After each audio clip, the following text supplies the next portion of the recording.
بسم اللہ الرحمن الرحیم الحمدللہ رب العالمین۔ خدا کی لعنت ہو جھوٹوں پر اور مفسدین پر، درود بر محمد و آل محمد علیہ السلام۔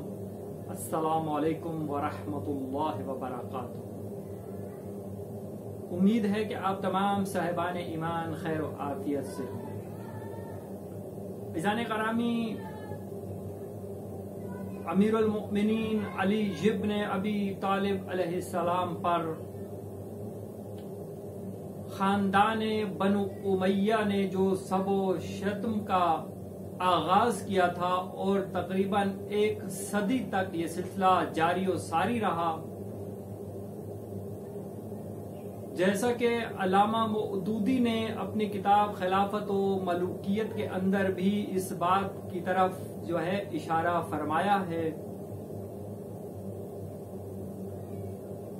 کہ 70,000 ممبروں سے بیک وقت امیر المؤمنین علی ابن ابی طالب علیہ السلام کو بدترین گالیوں سے نوازا جاتا تھا۔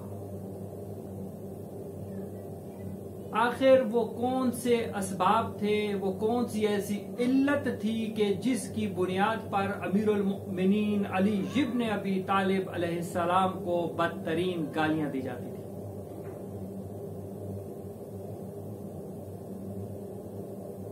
تو اس سے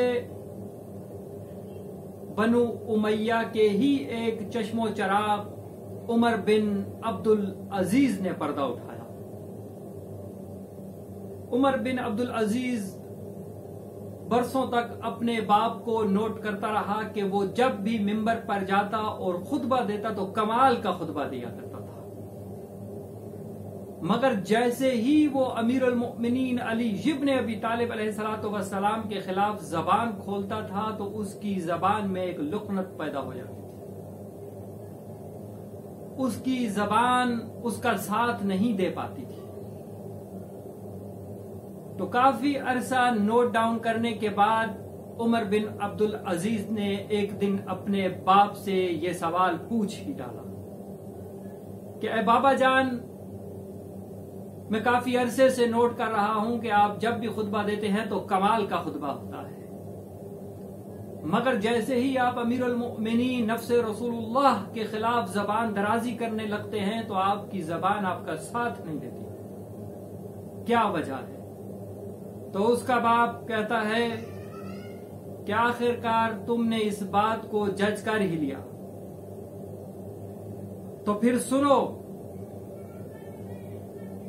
کہ اگر ہم علی ابن ابی طالب علیہ السلام کے وہ فضائل اور حقائق لوگوں کے سامنے بیان کر دیں کہ جو ہم جانتے ہیں، تو یہ اہل دنیا والے ہمیں چھوڑ کر در علی پر چلے جائیں گے اور خلافت علی اور ان کی اولاد کے سپرد کر دیں گے۔ تو پس معلوم ہوا کہ امیر المؤمنین علی ابن ابی طالب علیہ السلام کے خلاف جو صدیوں سے یہ محاذ آرائی رہی اور ان کے خلاف جو زبان درازی کی جاتی رہی، اس کی اصل وجہ اور بنیاد کیا تھی؟ حکومت، خلافت، تاکہ کسی طرح خلافت کے جو علی ابن ابی طالب علیہ السلام کا حق تھا وہ انہیں نہ مل سکے، خلافت کو علی اور آل علی سے ہمیشہ دور رکھا جائے۔ اور اسی لیے جو ہے بنو امیہ نے اس سلسلے کا آغاز کیا، اور یہ میں اپنی جانب سے نہیں کہہ رہا بلکہ اہل سنت کی مشہور و معروف تاریخ کی کتاب الکامل فی التاریخ، اس کے اندر جلد نمبر 4 اور صفحہ نمبر 322 کے اوپر، صفحہ نمبر 322 کے اوپر یہ بات موجود ہے۔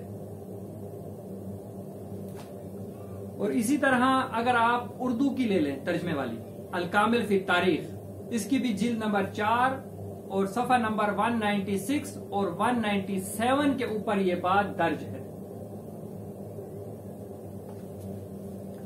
کہ عمر اب میں پڑھ کے بھی سنا دیتا ہوں آپ کو کہ عمر بن عبدالعزیز کہتے ہیں کہ میرے والد جب خطبہ دیتے تو حضرت علی کے نام کے ساتھ کچھ توہین کے الفاظ استعمال کرنا چاہتے تو ان کی زبان لچکا جاتی ہے.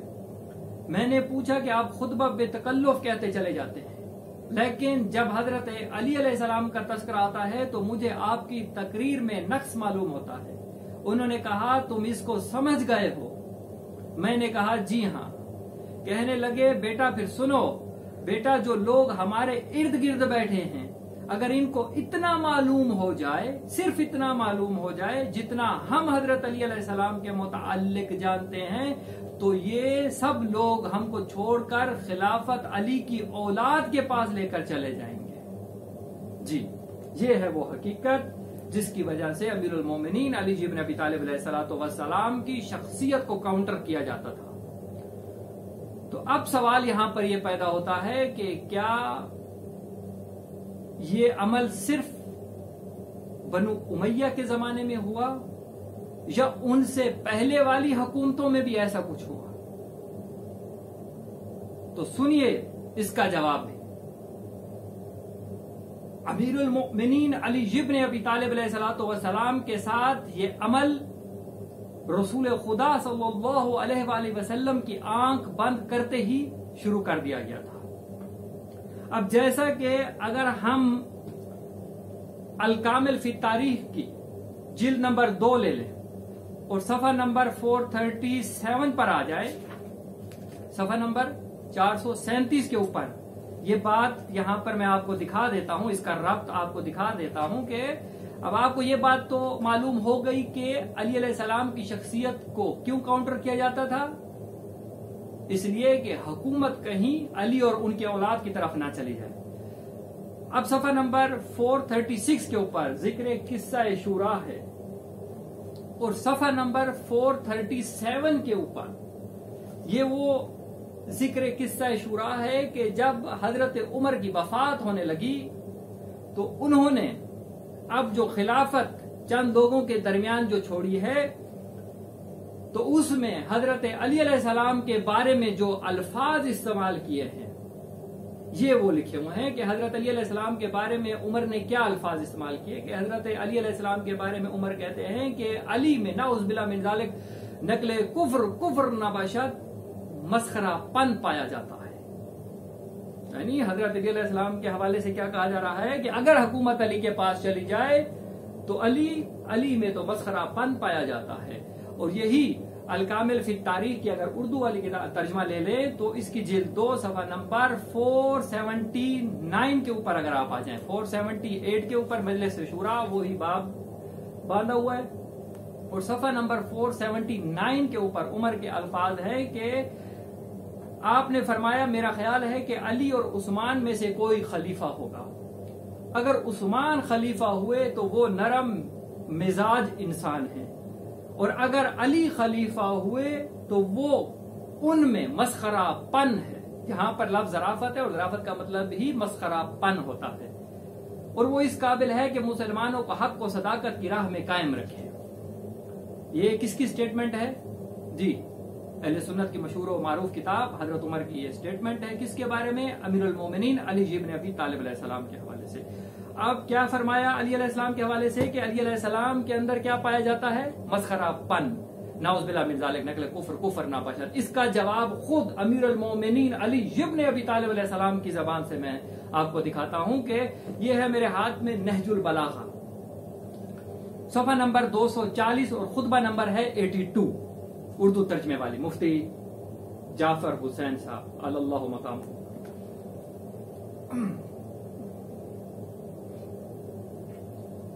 خطبہ نمبر 82 صفحہ نمبر 240 عمر ابن عاص کے بارے میں. اب عمر ابن عاص بھی اہل شام کے درمیان جو ہے لوگوں کو یہی کہا کرتا تھا اور پروپیگنڈا کیا کرتا تھا امیر المؤمنین علی علیہ السلام کے خلاف کہ نعوذ باللہ من ذالک نقل کفر ناباشد، علی کے اندر مسخرہ پن ہے، نعوذ باللہ من ذالک. امیر المؤمنین فرماتے ہیں کہ نابغہ کے بیٹے پر حیرت ہے کہ وہ میرے بارے میں اہل شام سے یہ کہتا پھر رہا ہے کہ مجھ میں مسخرہ پن پایا جاتا ہے. اب یہاں پر جو الفاظ استعمال ہوئے ہیں مولا علی علیہ السلام نے جو ارشاد فرمائے ہیں وہ ہیں دعا بطن. یہاں پر اور یہاں پر الکامل کے اندر بھی جو عمر نے علی علیہ السلام کے لیے جو الفاظ استعمال کیے ہیں وہی ہیں دعا بتا. تو کیا کہتے ہیں کہ علی علیہ السلام کے اندر جو ہے وہ مسخرہ پن پایا جاتا ہے. امیر المومنین کیا فرماتے ہیں کہ نابغہ کے بیٹے پر حیرت ہے کہ وہ میرے بارے میں اہل شام سے یہ کہتا ہے کہ مجھ میں مسخرہ پن پایا جاتا ہے اور میں کھیل و تفریح میں پڑا رہتا ہوں. اس نے غلط کہا. اب جس نے یہ کہا، مولا علی علیہ السلام کا یہ الفاظ سب کے لیے ہے کہ اس نے غلط کہا اور کہہ کر گناہگار ہوا.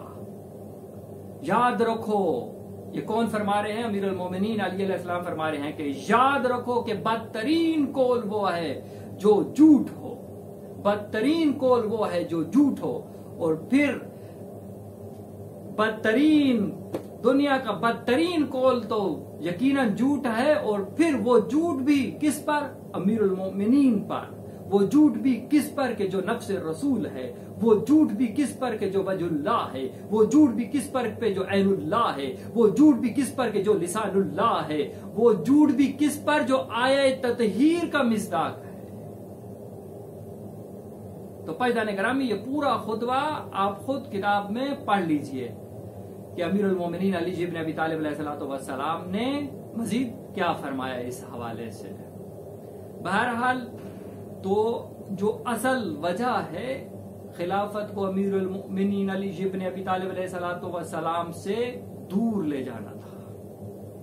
بس آج ہم نے آپ کے سامنے اس حقیقت کو بھی واضح کر دیا کہ امیر المؤمنین علی بن ابی طالب علیہ السلام کو بدترین گالیاں کیوں دی جاتی تھی اور ان کی شخصیت کو کس طرح سے کاؤنٹر کیا جاتا تھا.